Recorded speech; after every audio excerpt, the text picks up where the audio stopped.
L'intelligence artificielle, elle pourrait te coûter vraiment cher. J'ai un client l'autre fois que je me suis rendu compte que je jasais pas mal avec l'intelligence artificielle dans ses questions. Il demandait des questions financières, mais il me les validait ensuite.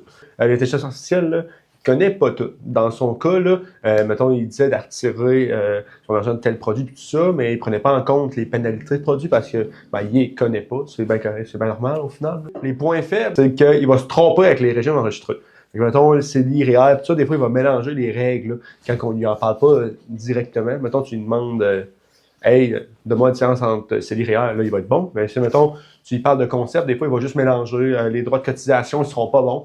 Souvent, il va donner des conseils, mais inspirés comme de la fiscalité américaine ou juste des produits américains, des subventions. Fait que, tu sais, ça s'applique pas ici nécessairement. Nos règles fiscales sont différentes. Fait que ça aussi, c'est à faire très attention. C'est points forts, on va se le dire.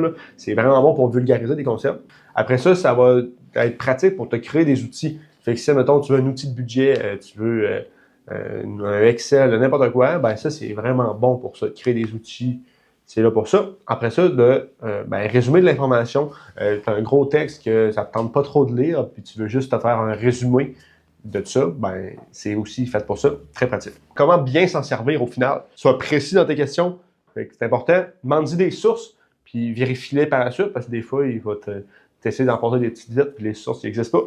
Puis, valide l'information auprès d'un professionnel. Fait que si des fois, des questions, ben, je suis tout le temps dispo. Hein. L'idée, là, c'est d'utiliser l'intelligence artificielle pour apprendre, pas pour prendre des décisions. Fait que ça doit rester comme un assistant au final, c'est pas la personne qui va prendre des décisions pour toi. Fait que c'est ça. Tu te rappelles, like, follow-moi. Si tu veux écouter d'autres vidéos que je fais de même, puis flame-moi en commentaire. Je suis rendu habitué après le petit vidéo de chasse. Puis on se dit à la prochaine. Ciao mon pote.